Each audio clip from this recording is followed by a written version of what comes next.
This is my life. A wolf among sheep. This is all about blending in. Hello, Dexter Morgan fans, and welcome to the Dexter New Blood Wrap-Up Podcast. I'm your host, Scott Reynolds, writer and producer of the Showtime original series Dexter, and now the new Showtime special event series, Dexter New Blood. Tonight, we're discussing Dexter's double life with a few of the folks who thought they had him figured out, and some of them even did figure him out. His fellow law enforcement colleagues at the Miami Metro Homicide Department. I am so excited to have these cats in here. They were the best ever. Let's start up. Joining me is Jennifer Carpenter, who everyone knows is Dexter's sister, and Miami PD Detective Debra Morgan. Hi. Yeah. We are so excited to have you here. Yeah. David Zayas, who played Sergeant Angel Batista. Didn't he make lieutenant? Oh, that's right. He made lieutenant. That's right. In my head, you're always a detective, man. I know. But that is correct. Lieutenant Angel Batista, the heart and soul of Miami Metro, a lot of people said, when they talk about the show. And then, oh my God, here he is in the flesh. Erik King, who played Sergeant James Doakes. Yes. Woo! Yes. Surprise, motherfuckers. That's right. Oh my God. And joining us soon will be Desmond Harrington, who played Detective Joey Quinn, partner with Angel Batista. Let's get into it. Let's talk about the old days. I just want to start with what was it like just hanging out in the Miami Metro Homicide Department? Because there was just so much of the show happened inside that room where all of you guys were on camera almost all the time.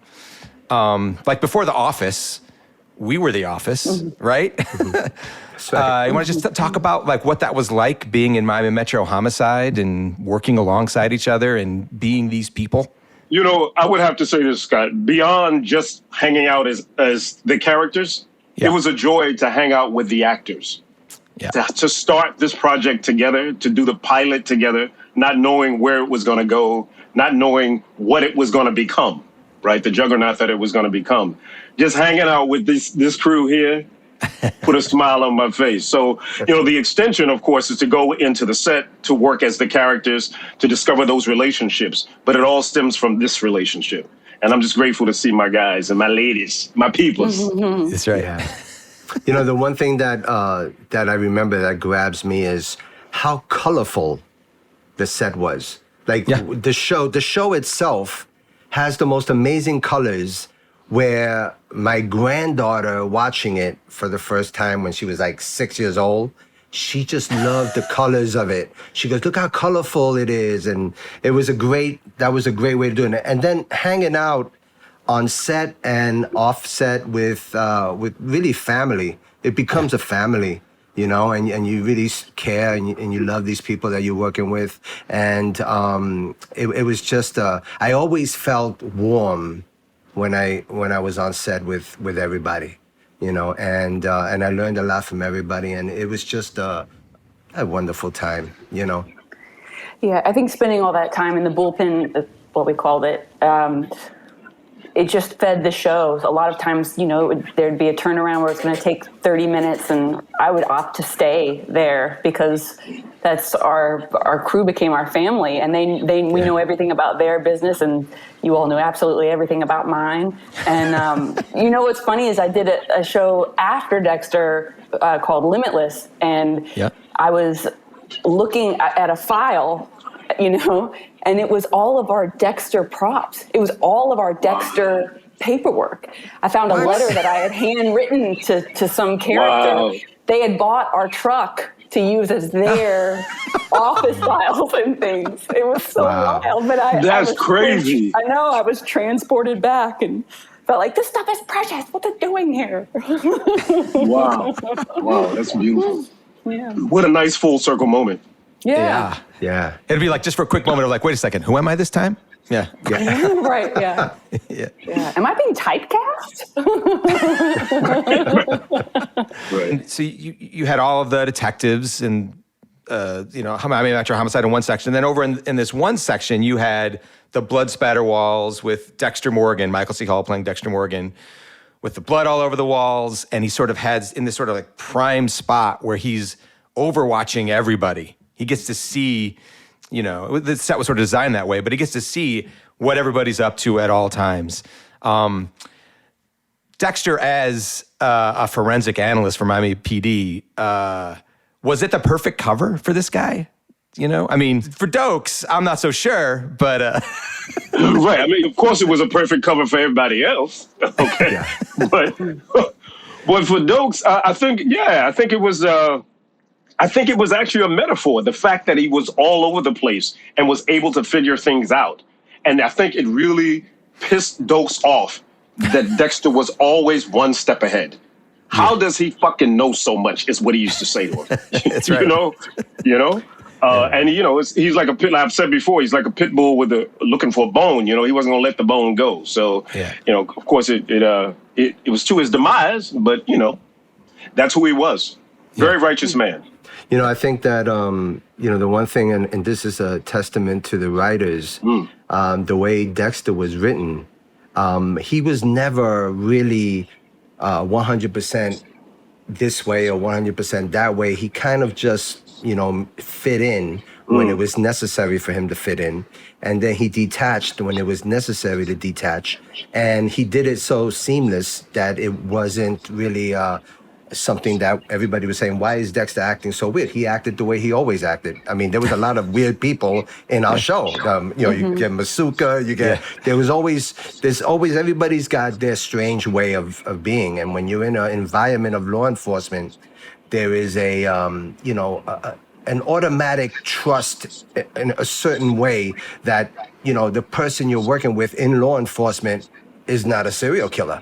It's just something that you just accept. Yeah. And so the writers just kept that story going and didn't really commit him too much here or there. And I think that's what made it believable all 8 years. Yeah. Again, it's a testament to the writing, but of course I left early on. Yeah. But I was confronted constantly with fans in the street who loved Dexter and were coming after me. Right? It's like, this dude, you're going to end up empty. This dude is not offering you what you want. You're imbuing upon Dexter this hero, right? Yeah. But he's not going to show up for you the way you want him to show up, right?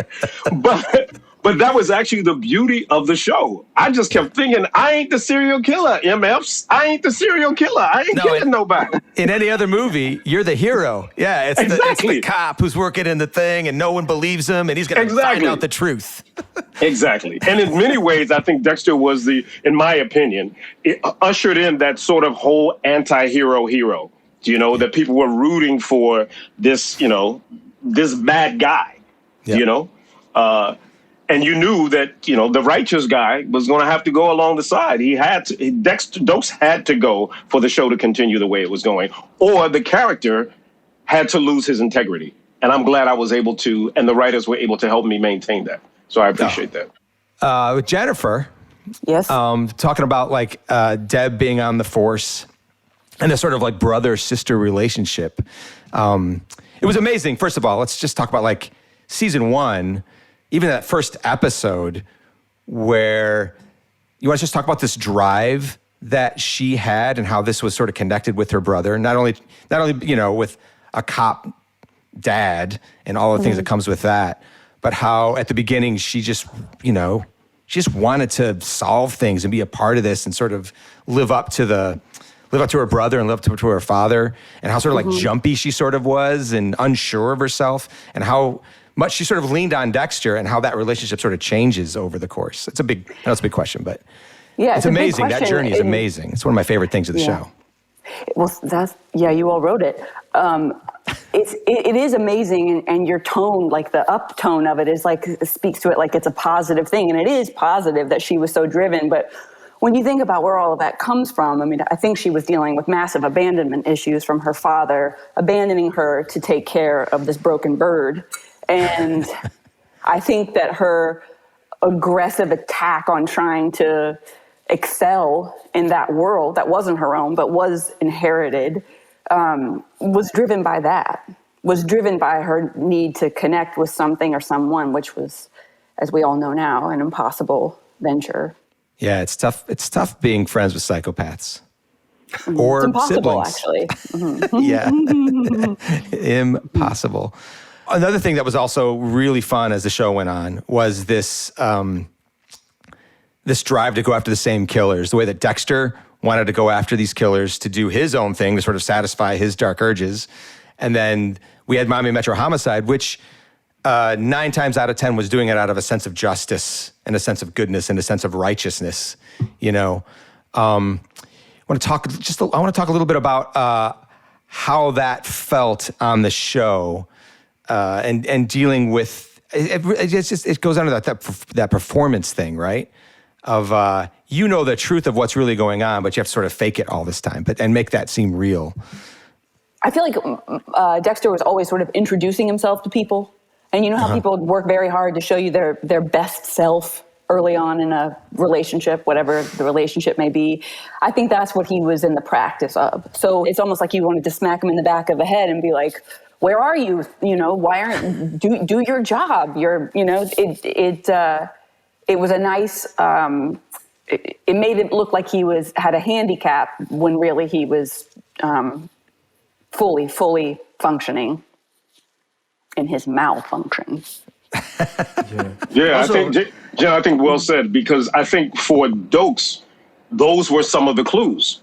Where is that space? Where are you going in that space? You freaked hard. Where are you going, right?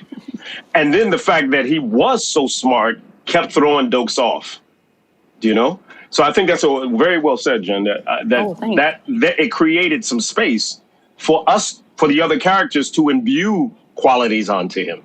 Yeah. Mm-hmm. You know, it always felt to me like Dexter would just open the door a little bit, and then we all would just squeeze in there and say, "Yo, what's up?" You know, and he would respond, but he would always try to keep that door a little bit closed to not let his entire self be seen or be known. And we were always intruding into that space. And I think that balance got better every year. And so I always found it interesting how he can still be kind of detached, but yet we would be intrusive in his world, which kind of he had to learn how to deal with that and be who he is at the same time. Yeah, let's dig into that a little bit, because every single one of you, of your characters, all sort of tweaked about something about Dexter and thought something darker or worse was going on. The first one, of course, being Doakes. So you want to talk about just that season of season 2 of Dexter, what it was like just digging into Dexter and eventually ending up in a cabin in the woods. Well, I mean, it was clear that there was an inevitability that something was going to happen.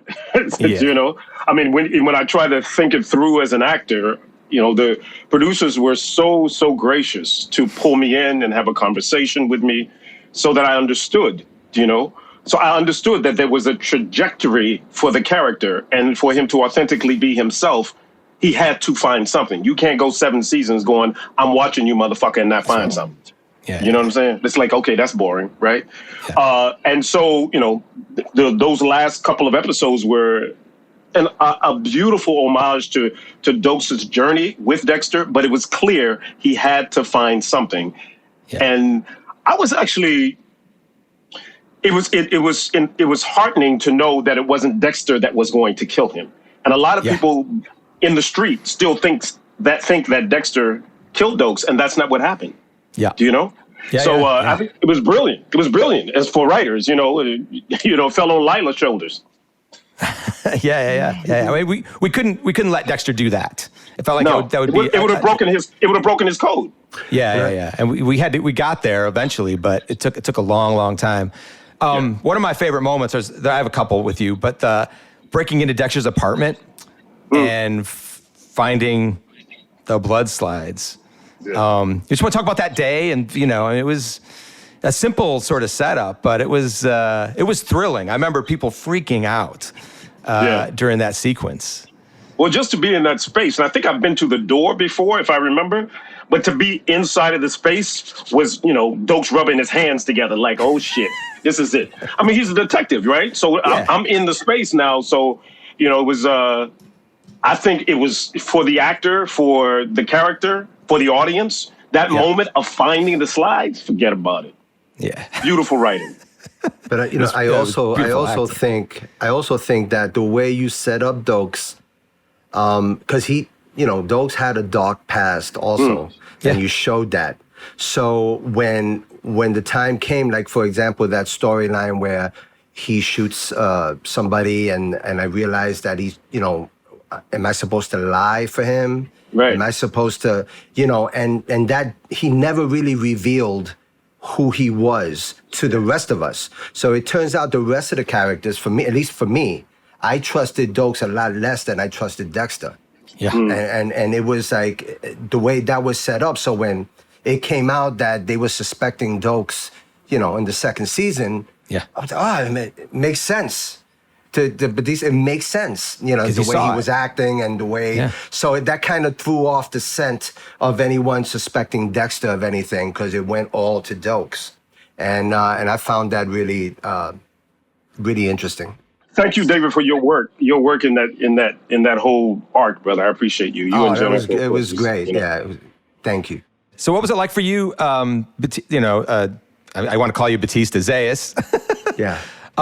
Because. And a lot throughout the show, it felt like Batista, as a character, was a close friend with Dexter Morgan, right? There was a lot of times when they talked to each other about, they'd ask advice, he'd ask advice of him and ask him what he thinks about this and about that. And what's it like to sort of play, because there's two questions here sort of, and this is for all of you.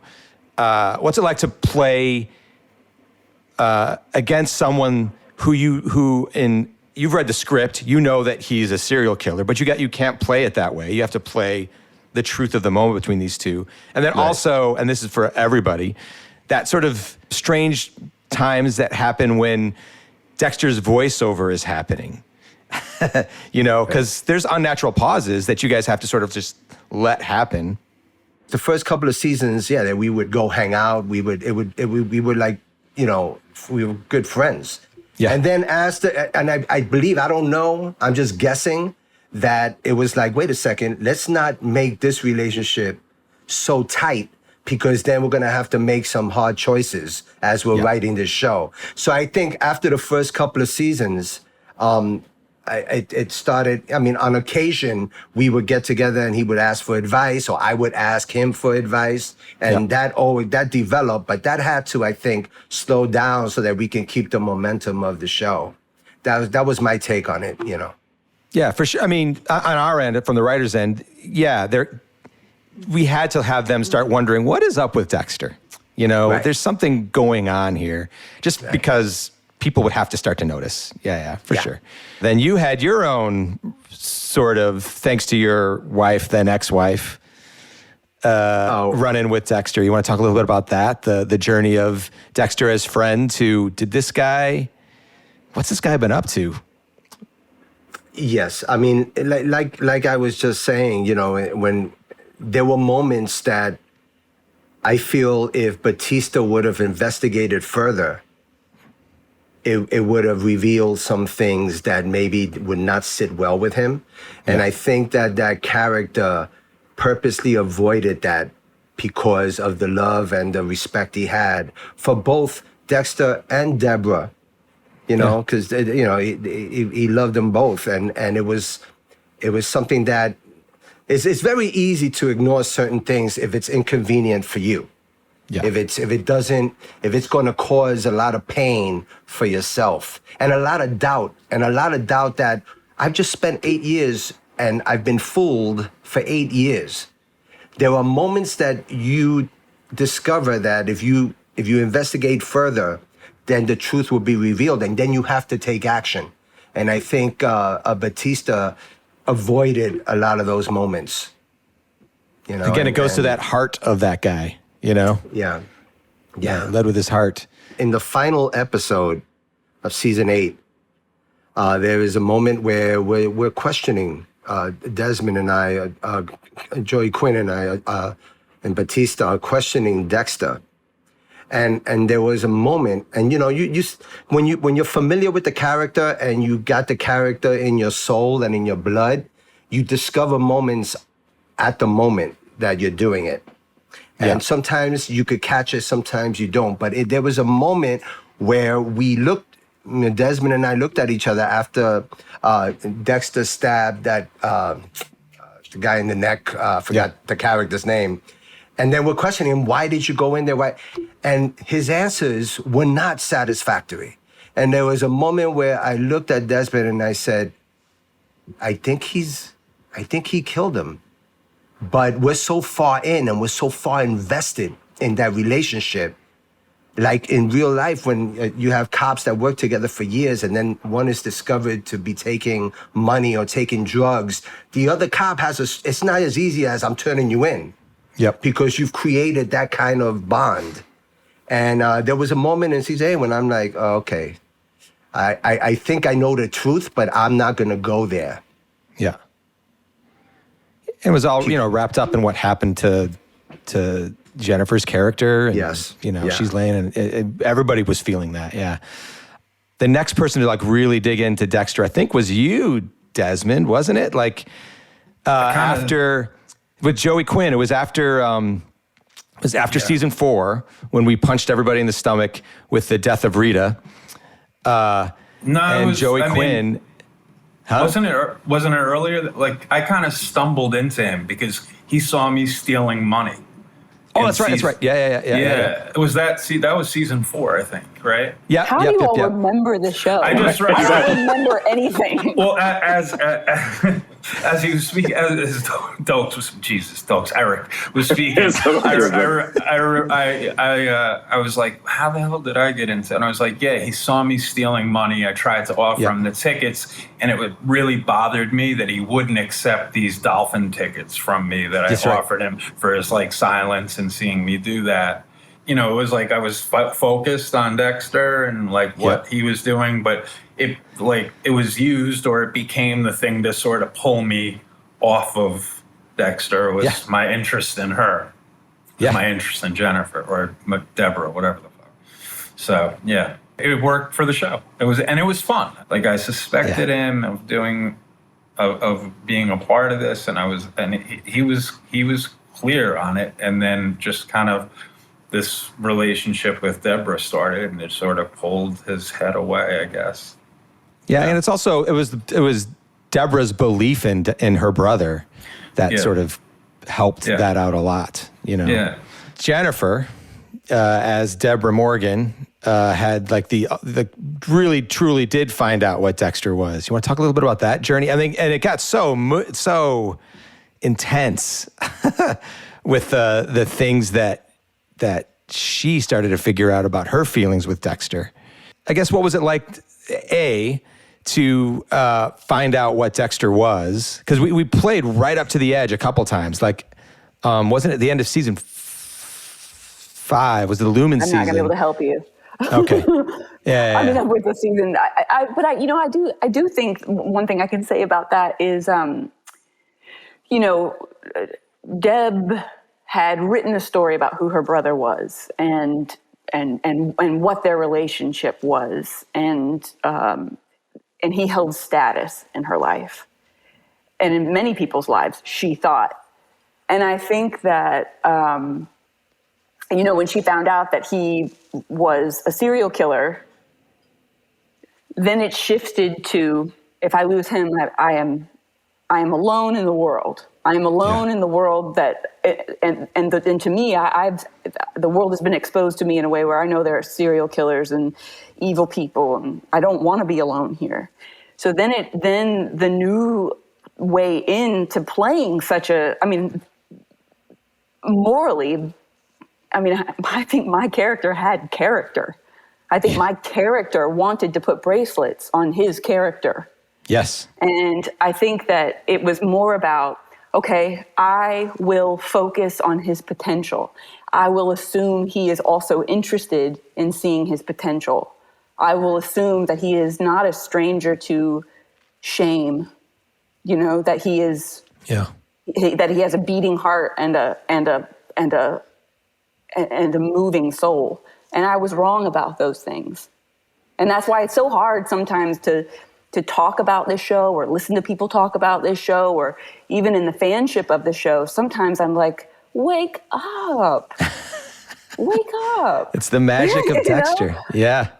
I guess. Yeah. We all sort of read into him the things, which is what everybody on this show did. These characters read into him the things that they wanted to see, you know, even things within themselves. I think one of the most important moments of the entire series for Debra Morgan was at the hospital. Well, first of all, the ambulance ride from when she'd been shot to the hospital with Joey. And then once she was there, when she finally told him she loved him, and he didn't hear it. Yeah. And then Dexter, shortly thereafter, did his best to say, I love you, and was trying to cry, but couldn't. Oh. And it's just so sad that, you know, you someone, who is it that I think it's like Wayne Dyer, who says you are what you see, you see what you see, you be, something like that. Yeah. But like, man, if only she had just shifted her head and turned her focus to Joey. That night was a nightmare. I would see her, and I would just remember thinking, like, I wanted to know what she said. I would just start bawling every fucking time. Excuse my language. I would just start bawling. Like I was a mess. Like the next day, my eyes were bugged out, you know? Going back to this world again, that's where I started. I took Debra back down to the bottom of the ocean, and I started right there. Wow. And it was like this ascension to get to the light, which turns out to be the snow. But maybe that's where where love is again. You know, that's where eternal love is again. I love that metaphor. What a beautiful metaphor, Jen. But it's sitting here and like, I mean, I know your listeners can't see, but I can see each and every one of the people on this podcast. And I'm just, as always, of course, but like, it's just like rolling thunder of emotion here. Like I just see your all's faces and I'm immediately triggered. There's real love between all of us. There's real love. That's right. I mean, we spent more time together than we did with our families, you know? We're 8 years. 8 years, yeah. It was too much and not enough. You know, like there's nothing I wouldn't, it's that relationship David keeps talking about. There's nothing I wouldn't do for you. I would never leave you behind. You know, and that was always, that was why it was always like, no matter how powerful the plug you carry is, you'll know, if you plug it into Dexter, it will always zap everything you have. It never puts back. And that's why I said too much and never enough. Like by the end of 8 years, it was like, okay, I'm going to go take care of myself for a little while and quit pouring it on. And then we pulled you back in. Kind of. in this new relationship. It wasn't an all access pass though. Working with all of you, it was a dream. I look forward to be able to do it again. Thank you all for coming on the show and doing this with us and remembering all the great times that we had together and all the amazing things we were able to do on Dexter. And that's a thank you, Erik and Jennifer and David and Desmond for taking time out. I know you guys all have busy lives. Erik, you got a play coming up, right? I do. Yeah, I'm co-producing a play called Thoughts of a Colored Man on Broadway. Opens at the Golden Theater. Nice. Right. So awesome. Please come, everybody, come check it out. Thank you, Scott, for reminding the audience. As the first preview was October the 1st, and the show opens October 31st. So thank you. That's going to be great. Well, that's a wrap for this week's episode. Listen every Tuesday and subscribe to the Dexter New Blood Wrap-Up wherever you get your podcasts. And watch Dexter New Blood Sunday starting November 7th, only on Showtime. Thanks, guys. This was great. Thank you. Love you all.